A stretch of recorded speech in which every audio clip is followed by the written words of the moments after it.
नाज़रीन, आप लोग जानते होंगे कि आजकल के इस महंगाई के दौर में हर कोई अच्छी से अच्छी जॉब करना चाहता है, जिसके में इसका टाइम भी कम लगे और पैसे भी ज़्यादा मिले। जी तो आज हम आपको ऐसे ही जॉब के बारे में बताएंगे, जिसमें कुछ खास करने को नहीं मगर सैलरी करोड़ों में है। चलिए तो जानते हैं मेरे मुताबिक 1.2 मिलियन की एनुअल सैलरी यानी 30 करोड़ रुपए मिल रहे हैं सिर्फ इस लाइट हाउस को गार्ड करने के लिए। क्या आप में हिम्मत है ये जॉब करने की? आपका कोई बॉस नहीं होगा जो आप पर नज़र रखेगा। जब दिल करे आप आराम से सो सकते हैं, आराम से उठ सकते हैं, व्यू एंजॉय करें, फिशिंग करें। आपको बस इतना ख्याल रखना है कि लाइट हाउस के ऊपर वाली लाइट ठीक से काम कर रही है या नहीं। 30 करोड़ रुपए मिलेंगे सिर्फ लाइट हाउस को देखने के लिए कि वो ठीक काम कर रही है या नहीं। लेकिन अनफॉर्चुनेटली अच्छी खबर यहीं ख़त्म हो जाती है और बुरी खबर ये है कि ये दुनिया की सबसे ख़तरनाक जॉब है, क्योंकि लाइट हाउस समंदर के बीचों बीच होता है। इधर आपसे कोई बात नहीं करेगा, हर जगह तन्हाई होगी और सबसे ख़तरनाक बात यह है कि यहाँ सबसे ज़्यादा खौफनाक तूफ़ान आते हैं। ऊंची ऊंची बिगड़ती हुई लहरें पूरे लाइट हाउस से ज़ोरदार आवाज़ों के साथ टकराती हैं। इस जॉब में जान जाने का भी खतरा हो सकता है। ये सब जानने के बाद क्या आप में हिम्मत है इस जॉब के लिए अप्लाई करने की? वैसे इस अजीब व गरीब जॉब के बारे में सुनने के बाद आप भी सोच रहे होंगे कि इस लाइट हाउस को बनाए ही क्यों गया है और इसकी लाइट हमेशा क्यों जलती रहती है। इस बात को जानने के लिए हमें ये जानना होगा कि लाइट हाउस की शुरुआत कहाँ से हुई थी। कदीम ज़माने में सफ़र करने के लिए आजकल की तरह कारें, जहाज़ या हेलीकॉप्टर तो नहीं हुआ करते थे। इसलिए इस दौर में सफ़र करने के लिए समंदर को ही सबसे अच्छा ज़रिया समझा जाता था। लेकिन इस वक्त भी समंदरों में सफ़र करना इतना आसान नहीं था जितना आज के ज़माने में है। इस वक्त आज की तरह नेविगेशन सिस्टम नहीं था, इसलिए अक्सर समुद्री जहाज़ अपना रास्ता भटक जाते थे और जहाज़ में बैठे मुसाफिरों की मौत भी वाक़या हो जाती थी। और साथ ही साथ रात के अंधेरे में अक्सर ये जहाज़ समंदर के किनारों और समंदर में मौजूद पत्थरों से टकराकर टूट जाते थे और बाज़ दफ़ा बड़ी बड़ी चट्टानों से टकराकर डूब भी जाते थे। इन्हीं हादसात से बचने के लिए पुराने ज़माने की बंदरगाहों पर ये लाइट हाउस वहाँ के किरदार में आए हुए राजाओं की इजाज़त से बनाए जाते थे।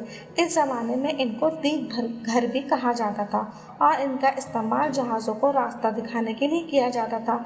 इनकी ऊंची मीनार से जो रोशनी आती थी, इससे जहाज़ों को रास्ता देखने में बहुत आसानी मिलती थी।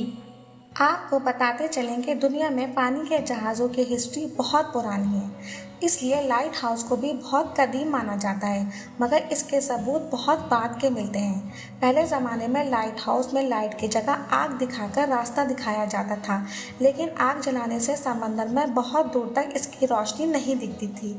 ये सिर्फ छोटे जहाज़ों को मैसेज देने के लिए ठीक था, क्योंकि छोटे जहाज़ों को काफ़ी पास से भी मैसेज मिलने के बाद जहाज़ों की रफ्तार पर काबू पा सकते हैं, लेकिन बड़े जहाज़ों को इतने करीब से कंट्रोल करना आसान नहीं होता।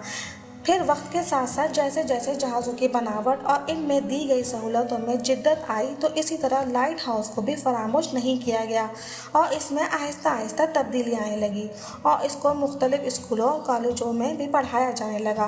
पहले लाइट हाउस सिर्फ समंदर के किनारों पर लगाए जाते थे, लेकिन जब समंदर में भटकने का सिलसिला आम हो गया तो फिर इसको भी समंदर में भी बनाया जाने लगा। एक टावर बनाया गया जिसे हरकुलिस टावर का नाम दिया गया। ये इस वक्त भी दुनिया में मौजूद है। टावर की बुनियाद कब रखी गई ये तो नहीं मालूम, मगर रिकॉर्ड बताते हैं कि ये रोमन दौर में बनाया गया था, जो कि अलेक्जेंडर के दौर के बाद था। ये वक्त के साथ धंस गया था। फिर 1788 से 1798 तक इसको दोबारा बहाल किया गया और ये आजकल स्पेन में मौजूद है। इसके बाद लाइट हाउस का कॉन्सेप्ट पूरी दुनिया में फैल गया। फिर ट्रेड बढ़ने की वजह से समंदर के बिजी ट्रेड रूट के बीच में जहाँ रॉक्स हर तरफ बिखरे होते थे और जब रॉक से शिप को ज़्यादा खतरा होता था कि कहीं ये इनको डुबा ना दें, इन जगहों पर भी लाइट हाउस बनना शुरू हो गए थे। इसीलिए समंदर के बीचों बीच में डिफरेंट लोकेशंस पर आपको लाइट हाउस देखने को मिलते हैं। इन लाइट हाउस में आग जलती थी, मगर ये कोई आइडियल सिचुएशन नहीं थी, क्योंकि ऑयल और कोल और लकड़ियों का हर वक्त इस्तेमाल करना मुमकिन नहीं था। इसके बाद कैंडल, गैस लैंप और ऑयल लैंप आ गए थे, मगर इनकी लाइट इतनी ज़्यादा ब्राइट नहीं होती थी। जब इलेक्ट्रिसिटी प्रोड्यूस हुई तो लाइट बल्ब की इन्वेंशन हुई। तो लाइट हाउस भी इलेक्ट्रिक बल्ब पर शिफ्ट होना शुरू हो गए क्योंकि इनकी लाइट ज़्यादा होती थी। मगर फिर भी लाइट हाउस किस तरह मीलों दूर रिफ्लेक्ट करते थे? तो इसका जवाब ये है लेंसेज। 1800 तक इन रिफ्लेक्शन को लाइट सोर्स के पीछे लगाया जाता था क्योंकि इस टाइम के इंजीनियर्स को एक बात पता चली कि लाइट को और ज़्यादा फोकस किया जा सकता है कि लेंस को अगर हम लाइट के सामने रखें। लेकिन इसमें मसला ये था कि जितना मोटा लेंस होगा उतनी ही लाइट कम होगी। तो यहाँ पर आ जाते हैं फ्रेंच फिजिसिस्ट और इंजीनियर फ्रेसलैंड, जिनके पास बड़ा अच्छा और ज़बरदस्त सोल्यूशन था। उन्होंने एक तो लेंस को बारीक कर दिया, दूसरे इसके डिज़ाइन को इस तरह कर दिया कि सारी लाइट एक ही पॉइंट पर फोकस कर दी गई। फैली हुई लाइट को एक सिंगल डायरेक्शन में भेजा जा सकता था।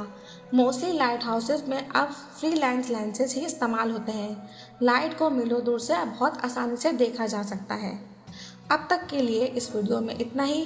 मज़ीद वीडियो के लिए हमारे चैनल को सब्सक्राइब करें। शुक्रिया।